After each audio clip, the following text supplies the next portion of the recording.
Bir musulmon boshqalarga ulgu bo'laman, boshqalar qilolmagan cho'ng ishlarni qilaman, boshqalar yetenmagan buyuk nuqtalarga yetaman deydigan, albatta u musulmonning kundalik hayoti normal musulmonning kundalik hayotidan farqli boshlanishi kerak. Chunki farqli natija, farqli tirishchilik talab qiladi. Boshqa normal musulmonlar bilan o'xshash yashab, o'xshash kiyinib, o'xshash yurib turib, ulardan farqli natija qozonqila olmaydi.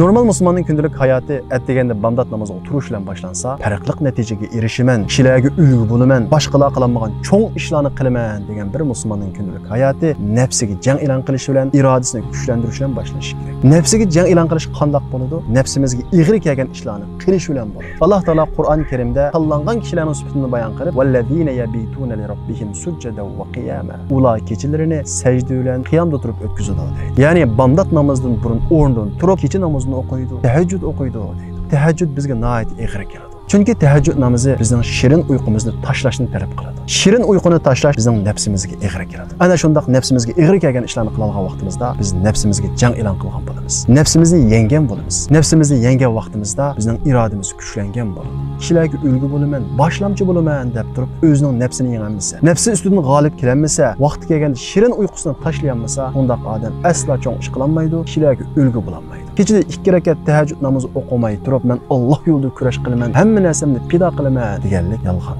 Chunki tarixdan buyon ana shunday cho'ng ishlarni qilganlarning hammasi o'zining nafsiga jang e'lon qilgan kishilar. Salohiddin Ayyubiy bo'lsin va yoki bizning millatimizning ichidan chiqqan Sabit Damallan bo'lsin, ana shunday o'zining irodasini kuchlantirgan, nafsiga jang e'lon qilgan kishilar. Bizning payg'ambarimiz Muhammad alayhissalom Alloh taolo islomdan iborat bu buyuk vazifani yuklagan vaqtida inna sanuqi alayka qawlan thaqila. Ey Muhammad, biz sana ig'ir bir so'zni tushiramiz. Ya'ni yuki ig'ir bo'lgan, mas'uliyati ig'ir bo'lgan bir so'zni, bir vazifani tushiramiz. Inna nashi'atal layli hiya ashaddu watqa. Kechada turish, ya'ni kechada namoz o'qish seni yaxshilikda, bu yo'lda mustahkam qiladi deydi. Shundaqla tahajjud namozi bizning payg'ambarimiz Muhammad alayhissalomga farz qilingan. Buning sababi dal payg'ambarimiz Muhammad alayhissalomning yukining ig'irligini bildiradi. Demak, yukimiz qancha ig'ir bo'lsa, qancha ig'ir yukni ustimizga olmoqchi bo'lsak, irodamizni shuncha kuchlantirishimiz kerak. Nafsimizga ig'ir keladigan ishlarni shuncha ko'p qilishimiz kerak. Chunki rahat farog'at ichida nafs tavlanmaydi. Iroda kuchlanmaydi. Rahat farog'at odamni bo'sh deydi. Shuning uchun boshlamchi bo'laman degan odam o'zining nafsini yengishi kerak. Payg'ambarimiz Muhammad alayhissalom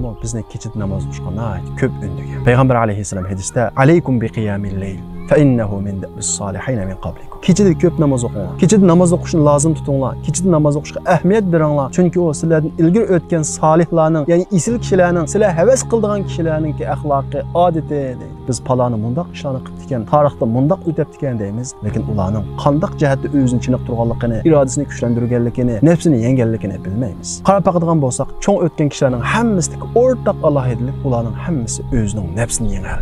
Nafsining keyni kiyib yashamagan, nafsiga ig'ir kelgan ishlarni qilish orqali irodasini kuchlantirgan. Kecha namozi biz uchun sunnat bo'lsa-mu, lekin millatni qutqizaman, rahbar bo'laman, yetakchi bo'laman, ulgu bo'laman degan kishi uchun nihoyat muhim o'rinda turadi. Chuqur buni o'ziga odat qilish kerak. Chunki ta'liq uyqusidan voz kechmagan kishi cho'ng ishlarni aslo vujudga chiqarmaydi. Bundan boshqa tahajjud namozining tuandagi bir qancha foydalari bor. Birinchisi bo'lsa, bizni tahajjud namozi Allohga yaqinlashtiradi. Kechada hech kim yo'q vaqtda Allohni ko'zlab o'qigan vaqtimizda o'zimizni Allohga yaqinlashganligini his qilamiz. Shundaqla payg'ambarimiz Muhammad alayhisalom hadisda fa inna qiyamal layl qurbatun ilallohi azza va jalla. Kechada namoz o'qish Alloh taologa yaqinlashtiradi deydi. Ikkinchi foydasi, kechada namoz o'qish bizning gunohimizning kechirim qilinishiga sabab bo'ladi. Payg'ambarimiz Muhammad alayhisalom yuqorqi hadisning davomida gunohning afu qilishiga, yuyilishiga sabab bo'ladi deydi. Uchinchi foydasi, kechada namoz o'qish bizni sog'lom qiladi. Payg'ambarimiz Muhammad alayhisalom kechada namoz o'qishning ahamiyatini bayon qilib, "Va matradatun lidda'i jasad." Kechada namoz o'qish kasalni qo'g'laydi deydi. To'rtinchi foydasi, kechada namoz o'qish bizni gunohdan yiroqlashtiradi. Bir kishi payg'ambarimiz Muhammad alayhisalomning qishiga kelib, "Ey Rasululloh, faloni kechada namoz o'qiydi, lekin u o'g'irlik qiladi" dedi. Payg'ambarimiz Muhammad alayhisalom "Sayanhahu." Kechada o'qigan namozi uni u gunohidan to'sadi dedi. 5-foydasi, kechada namoz o'qish bizni Allohning muhabbatiga erishtiradi. Payg'ambarimiz Muhammad alayhisalom hadisda 3 turli kishi bor. Alloh taolo u 3 turli kishini yaxshi ko'radi va ular qarab kuladi deydi. Ularning birisi bo'lsa, go'zal ayoli va yumshoq ko'pisi va shunday yerdan o'rnidan turib kechada namoz o'qigan kishi deydi.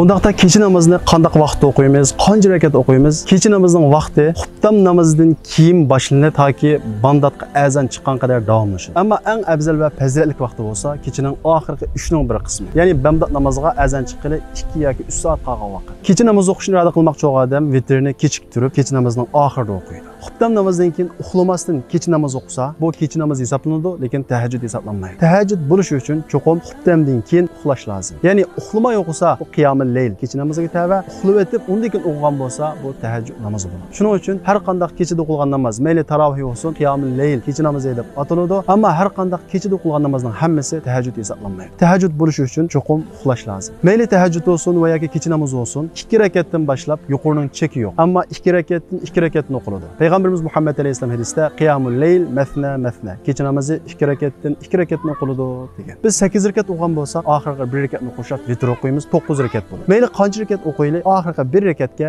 vitrni qo'shib o'qiymiz. Masalan, 2 rakat kecha namoz o'qigan bo'lsak yoki tahajjud o'qigan bo'lsak, 1 rakat vitr, 3 rakat bo'ladi. 8 rakat tahajjud va yoki kecha namoz o'qigan bo'lsak, 1 rakat qo'shimiz 9 rakat bo'ladi. 12 rakat tahajjud va yoki kecha namoz o'qigan bo'lsak, 1 rakat qo'shimiz 13 rakat bo'ladi. 20 rakat o'qigan bo'lsak, 1 rakat qo'shimiz 21 rakat bo'ladi va yoki 3 rakat qo'shib 23 rakat o'qisakmi bo'ladi. Buning 3 rakati vitrga tabe bo'ladi. Shu esimizda bo'lish kerakki, tahajjud namozi Alloh taolaning tanlangan bandalarining sifati. Tahajjud namozi ulgulik musulmonning sifati. Tahajjud namozi cho'ng ishlarni qilaman, jihad qilaman degan musulmonning sifati. Tahajjud namozi boshqalar yetmagan nuqtaga yetaman, boshqalar erishamagan natijalarga erishaman degan musulmonning sifati.